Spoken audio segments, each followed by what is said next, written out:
네, 현우 형제 복장이 오늘 시선을 많이 끌지만, 여러분 너무 저기에 마음 쓰지 마시고, 현우 형제가 갖고 있는 옷이 별로 없어서, 어쩔 수 없이 저걸로 입었다고 합니다. 그래도 오늘 예배니까 우리 기도하고 시작하겠습니다. 설교니까. 하나님, 주의 말씀을 나누고 싶은데 오늘은 우리 세대들과 함께 또 우리의 삶에 있어도 하나님을 증거하는 시간을 갖고자 합니다. 주님, 우리가 나눌 때 주 앞에 겸손하게 진실하게 나눌 수 있도록 인도하여 주옵시고, 우리가 나누는 이것들이 우리의 어떠함이 아니라 하나님의 일하심으로써 잘 전달될 수 있도록 인도하여 주옵소서. 감사드리며 예수님 이름으로 기도드립니다. 아멘. 2023년 두 번째 세례식 설교 시간입니다.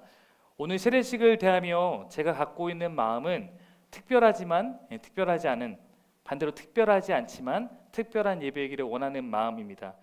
특별하지 않았으면 좋겠다는 의미는 이것이 교회의 존재 이유이기 때문에 우리 안에 이 시간은 어쩌다 한 번 있는 시간이 아니라 늘 우리가 존재하는, 우리 교회가 존재하는 이유를 점검하고 되새기는, 앞으로도 계속되어질 시간이면 좋겠다는 의미입니다.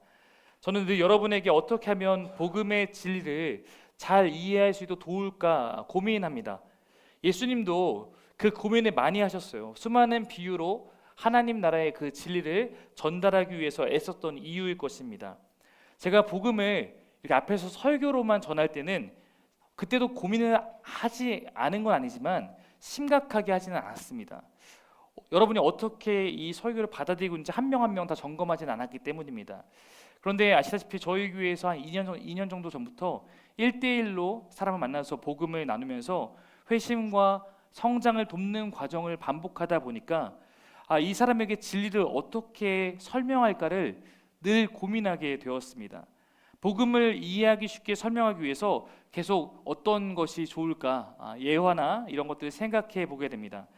제가 가장 최근에 풍삼기라면서 생각해 본 예화는 물고기 예화입니다. 물고기는 그 존재 특성상 물에서 살아갈 때 가장 아름답고 가장 자유롭고 평화롭습니다. 그런데 이 물고기가 물에만 살아야 하는 자기의 존재의 어떤 특성을 인식하지 못하고 물 밖으로 나가고 싶은 겁니다. 그래서 자신의 존재적 특성을 무시하고 물 밖으로 나갑니다. 그래서 만약 물고기 여러분, 물이 없는 곳에 물고기가 떨어졌다고 생각해 보십시오. 우리는 그 물고기의 선택이 가져온 운명과 결과를 쉽게 예측할 수 있습니다. 저는 이것이 창세기가 우리에게 말하고 싶은 인간의 실존이라고 생각합니다. 본래 인간은 하나님과 함께 살아가도록 창조되었습니다. 그것이 인간의 창조적 존재의 특성입니다. 하나님 안에 있을 때 인간은 가장 아름답고 가장 자유롭고 가장 평화롭습니다. 인간은 하나님의 품을 떠난 것이 무엇인지 알 수 없으나 창조하신 하나님은 하나님을 떠난 인간의 모습을 아시기 때문에 그것을 알려주십니다. 하나님 안에 있을 때 그리고 하나님 밖에 나아갈 때 그들에게 닥칠 것은 너무나 다르기 때문에 그렇습니다. 말씀 한번 보시면 한번 말씀 한번 읽어볼까요? 읽겠습니다. 시작.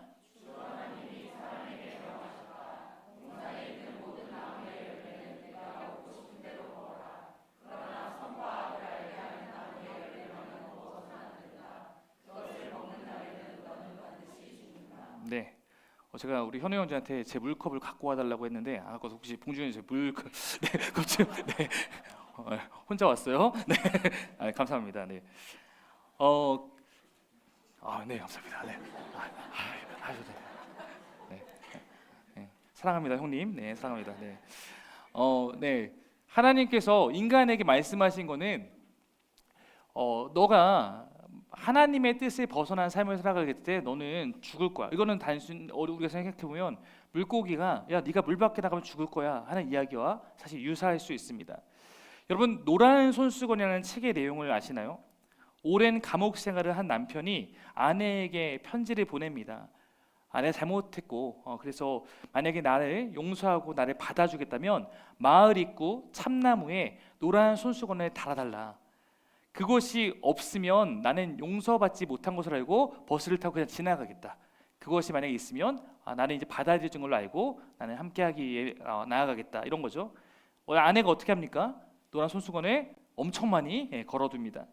그렇게 노란 손수건이 두 사람이 함께하기로 했다라는 그 용서, 화해, 그 연합의 상징으로 사용된 것입니다.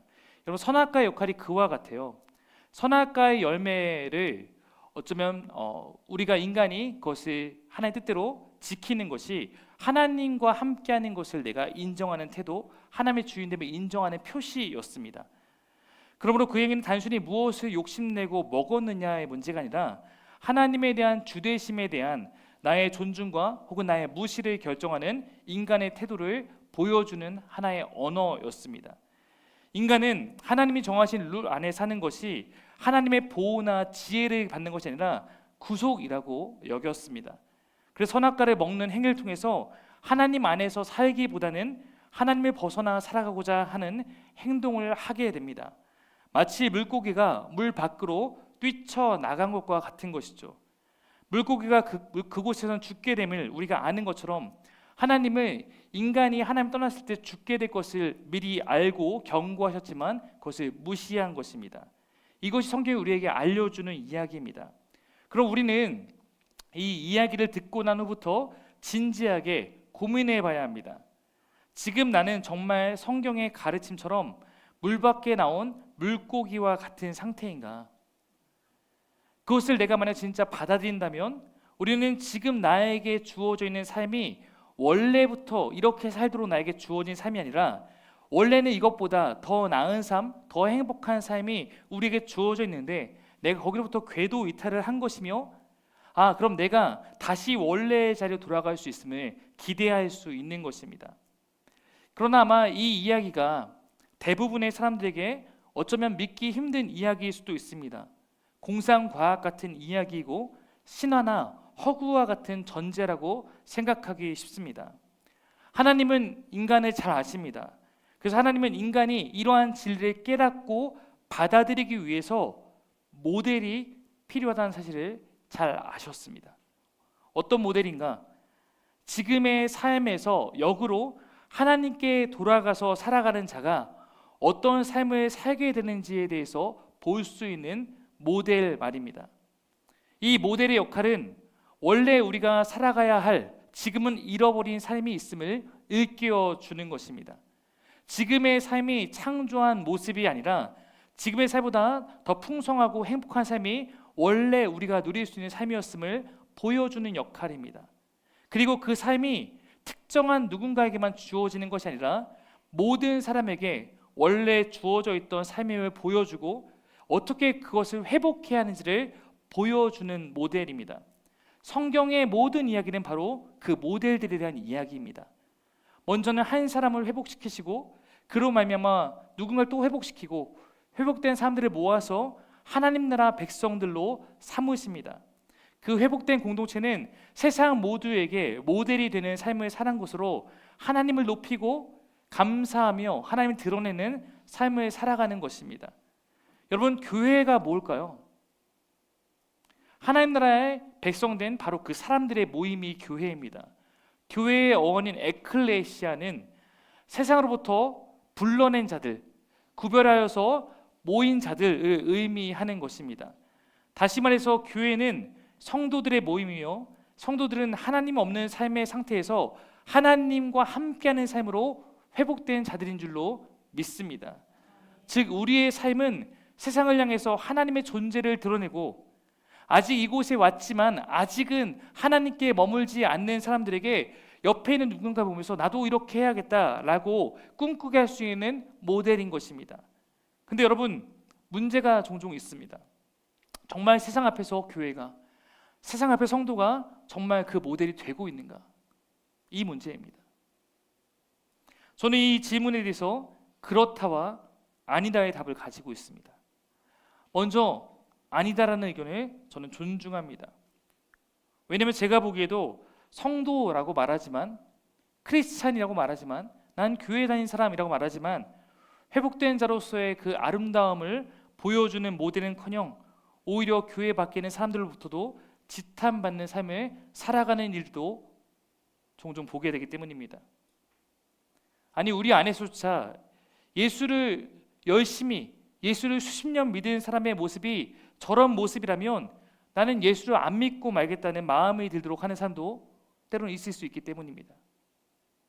저도 목사지만 목사라는 이름으로 뉴스에 도배되는 사람들의 모습을 보면 그들은 모델은커녕 그냥 차라리 목사라고 안 해주었으면 좋겠다는 마음도 들 때가 많습니다. 그러나 때로는 누군가의 모습을 보면 우리는 그렇다라고 답할 수 있기도 합니다. 저 사람을 보면 정말 뭔가 있기는 한 것 같다 하는 마음이 들게 하는 사람들이 종종 있습니다. 나는 오히려 예수에 관심이 없는데 저 사람의 삶을 보면 저 사람이 경험하고 있는, 저 사람에게 있는 그 무언가가 궁금해지고 알고 싶다라는 마음이 드는 그런 경우입니다. 한편으로는 우리는 그런 사람을 보아서 그런 마음이 들어도 그 사람처럼 살아가기를 결단하는 것은 주저할 때가 있습니다. 왜냐하면 그런 사람들이 세상에서 말하는 성공이나 세상 말하는 행복의 어떤 요소들을 갖고 있지 않거나 기준에 부합하지 않은 경우가 많기 때문입니다. 뭔가 있어 보이지만 저들의 삶이 뭐 그렇게 부자도 아니고 성공한 것도 아니고 때로는 세상에서 내세울 것 없는 경우도 많기 때문입니다. 세상에서 말하는 분명히 성공의 요소, 행복의 요소가 있는데 그들에겐 그런 것이 없고, 그런데도 분명 그들의 삶에 뭔가가 있다고 느낄 때 우리는 주저하고 갈등하게 됩니다. 뭐가 진짜일까? 오히려 저는 그래서 역으로 그런 마음을 갖는 사람에게 질문합니다. 당신이 지금껏 당신 삶에 꼭 필요하다고 생각했던 것, 이것만 있으면 행복하다고, 행복하리라고 믿고 살았던 것이 당신에게 진짜 행복을 줄 수 있을까요? 남들이 그러니까 그렇다고 그냥 생각하는 게 아니라 정말 한번 고민해 보십시오. 정말 우리 행복을 거기에 찾을 수 있고 거기에 인생을 걸어도 괜찮겠습니까? 저는 물 밖으로 나간 물고기에 필요한 것은 다른 것이 아니라 다시 물 안으로 들어오는 것이라고 생각합니다. 메말라가는 삶에 다른 무엇을 주어도 그것이 그 삶을 온전하게 회복하지는 못하기 때문입니다. 그 삶을 진짜로 바꾸고 진짜 회복할 수 있는 것은 내 존재가 정말 머물러야 하는 자리로 돌아가는 것에 있기 때문입니다. 오늘 우리가 나눌 이야기가 바로 그러한 이야기예요. 저는 오늘 이 세 명의 어쩌면 저의 제자들을 이 설교의 동역자로 초대했습니다. 저는 이들의 삶을 좀 그래도 잘 아는 편입니다. 저는 이들이 이 세례식에 있는 것이 감격스럽고 좋습니다. 이들은 각기 주어진 삶의 자리가 달랐으나 그 삶에서 각기 다른 경로를 통해서 하나님을 소개받고 하나님께 속한 삶으로 초청받았으며 그것에 당당히 응했습니다. 그리고 이들의 삶은 마치 땅에 떨어진 물고기가 다시 물속으로 돌아가게 하는 것처럼 변화되기 시작했습니다. 오늘 우리가 이 설교를 함께 준비해 오면서 중요하게 생각한 것은 진실한 고백을 나누는 것입니다. 몇 번의 팩트체크를 해가며 우리가 감동을 주기 위해서 자극적 경험을 가진 사람들을 선별하지도 않았고 각자의 삶에 있었던 일을 부풀리지도 않았습니다. 이들은 특별하거나 유별난 사람들이 아니라 가장 보편적인 우리 중에 세 사람입니다. 그러나 이들에게 시작된 하나님의 일하심은 저는 특별하다고 믿고 있습니다. 이제 우리가 이들의 이야기를 한번 만나보면 좋겠습니다. 먼저 오늘 세례자들을 보면서 아마 가장 의아할 것 같은 분에게 제가 여러분을 대신해서 먼저 묻고 싶은 질문을 해보겠습니다. 박예진 간사님, 네. 근데 자매님 우리가 알기로 신학대학원을 졸업했고 우리 교회 오기까지는 그 전에 3년간의 전도 사역도 했던 것으로 우리가 알고 있는데 이 시점에 세례를 받고자 결심하게 된 이유가 저는 알지만 다른 분들이 매우 궁금할 것 같습니다. 한번 말씀해 주시죠. 좀 유별나다고 생각하실 수도 있겠지만 사실 저는 모태신앙으로 태어나 자랐기 때문에 세례가 무엇인지 잘 알지 못하고 그냥 중학교 1학년이 되었다는 이유로 세례를 받았습니다. 당시 저에게 제가 생각하는 세례는 성찬식을 하기 위한 사전 단계, 어떤 이벤트 정도로만 생각을 하면서 세례에 대한 진정한 의미도 생각하지 못했고 또 저의 회심과 신앙에 대한 점검도 없이 그냥 물 흐르듯 그렇게 세례를 받았던 것 같습니다. 그렇게 시간이 지나고 올해 봄에 있었던 세례자 교육에 인턴십 간사로 함께 참여하게 되면서 세례의 의미가 얼마나 중요한가에 대해 배웠고 과거 나의 세례가 얼마나 가벼웠는지 또한 깨닫게 되었습니다.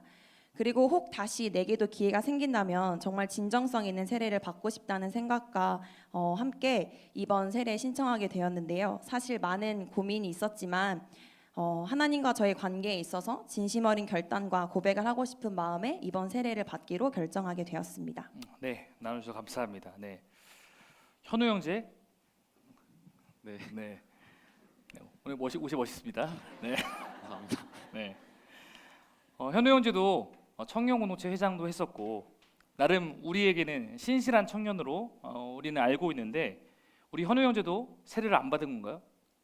저는 유아 세례는 확실히 받았는데 그 후에 이제 제가 세례를 받았는지 안 받았는지 되게 헷갈리는 상태였어요.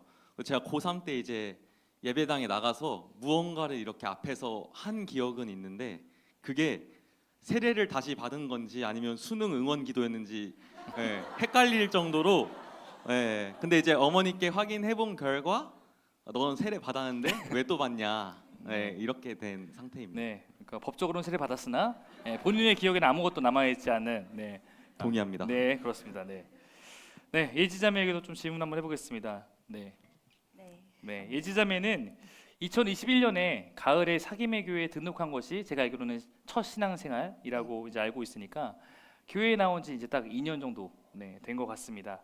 2년 전에 세례를 받기로 결심한 건데 어떤 마음으로 이 세례를 신청하게 됐습니까? 저는 처음에 좀 많이 고민을 했어요. 아직 하나님을 믿지 얼마 안 된 제가 세례를 받게 된다면 이 세례 기준을 좀 낮추는 게 아닌가? 이런 생각을 많이 했어요. 그래서 하지만 제가 세례라는 단어가 계속 마음속이랑 머릿속에 있었어요.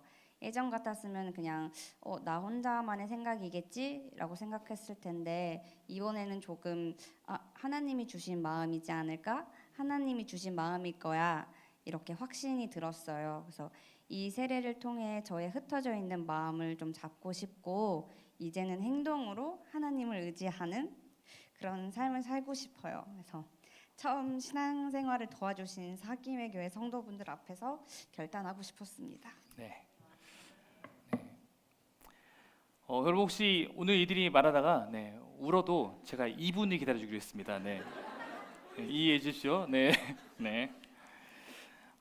그럼 이제 우리가 조금 들어보고 싶은 것은 세 사람이 하나님과 무관했던 시절, 혹은 교회 안에는 있었지만 사실상 하나님과는 특별한 관계가 없었던 시절, 그 삶이 어땠는지 한번 들어보고 싶은데요. 우리 여기 들었는데 복음이 들어가면 하나님 만나면 정말 우리가 변하는가? 글쎄요, 제가 여러분을 말로 설득할 수 없을지도 모릅니다. 여러분 성경에서 하나님이 우리에게 부탁하신 일, 맡기신 일이 있는데 그것은 복음을 갖고 막 그것을 갖고 논리적으로 설득하라 사실 이런 이야기보다는 복음에 대해서 경험한 거에 대해서 증언하라는 것이었어요. 앞서 이야기한 것처럼 하나님은 우리의 삶을 하나님이 일하신 행적들로 채워놓으시기 때문입니다. 그래서 예수님을 만나서 삶이 바뀌고 변화된 사람은 그 일의 사실 첫 번째 증인이 되는 거예요. 나의 변화의 첫 번째 증인. 그리고 그 일을 내 삶을 통해서 증언하는 거죠. 말씀 하나 같이 한번 읽어볼까요? 네, 시작.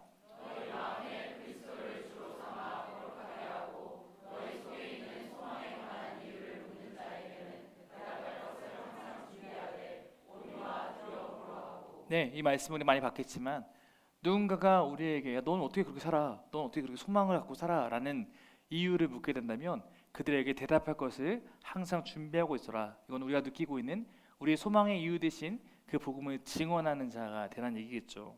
온유와 두려움이란 우리에게 나타난 그 일에 대해 나눌 때 우쭐대거나 좋지 않은 마음과 동기를 갖고 하지 말라는 의미이고, 두려움이란 하나님을 경외하는 마음으로 그분 앞에서 정직하게 말하라는 의미입니다. 우리가 복음에 대해서 또 내 삶에 일어난 변화에 대해서 나눌 때 분명히 염두에 둬야 할 말씀일 것입니다. 우리 좀 다음 지문으로 한번 넘어가 볼 텐데 화면을 바꿔주셔도 좋습니다. 그럼 과연 예진 자매의 삶은 그 하나님과의 인격적 만남이 이제 비로소 시작된 이후에 어떻게 되었을까요? 네. 아까도 얘기 생각해 보면 예진 자매 나이 때 예지 자매는 교회와 전혀 무관했던 삶이었던 건데 20대 후반에 직장 생활하던 예지 자매에게도 이렇게 삶이 변화되기 시작했다는 사실이 참 놀랍고 감사하고 좋은 것 같습니다. 바라기는 이 가정에 뿌려진 복음의 첫 씨앗이 되기를 소망하고 응원합니다. 세 분 모두 자신들의 그 이야기들을 잘 나눠주셨는데요. 우리 함께 좀 고백했으면 좋겠습니다. 나눠주셔서 감사합니다. 감사합니다. 설교를 이제 마무리해 보겠습니다. 오늘의 설교는 이들의 고백 안에 다 내용이 들어가 있습니다. 하나님이 못 만날 사람이 없고 안 찾아가는 삶도 없으며 변화되지 않을 사람도 없습니다. 이유는 하나님은 우리를 정말 사랑하시기 때문입니다. 하나님 우리의 변화를 도우실 뿐만 아니라 또한 변화된 우리의 변화를 사용하셔서 또 다른 이에게 노크할 때가 많습니다. 만약 저는 우리가 변화하기로 한 이후에 그 모든 과정을 우리의 노력과 우리의 열심으로 이루어내야 하는 것이라면 저는 단호하게 우리는 그렇게 못한다라고 말씀드릴 것입니다.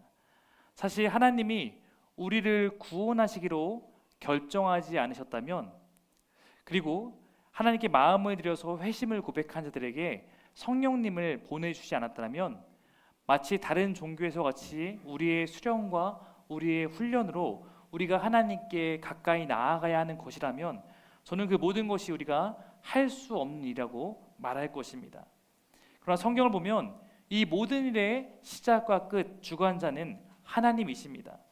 하나님은 자신의 품을 떠난 사람들을 찾고 부르시며 각 사람의 삶에 다양한 방식으로 노크하고 계십니다. 때로는 우리도 알지 못하지만 우리에게 복음을 접할 기회도 주시고 내 주변의 사람들, 나의 환경들을 그렇게 사용하고 계신 것입니다. 그렇게 또 그 안에 반응한 자들을 날마다 붙들으시며 우리가 날마다 주를 따라갈 수 있도록 성령님은 우리의 그 마음을 받으시고 우리를 돕고 계십니다. 바로 오늘 이 세 사람이 자신들 안에 그렇게 일하셨던 하나님의 흔적을 고백하며 이제 자신들이 하나님 안에서 이전과는 다른 삶을 살아가는 존재가 되었음을, 그리고 앞으로도 그렇게 살아갈 것을 다짐하고 있습니다. 물론 우리는 완전하지 않기 때문에 앞으로도 종종 넘어질 수도 있습니다. 다시 회심 이전으로 돌아갈 만큼 거센 유혹과 시험이 우리를 매섭게 기다리고 있을지도 모릅니다. 그러나 여러분 잊지 마십시오.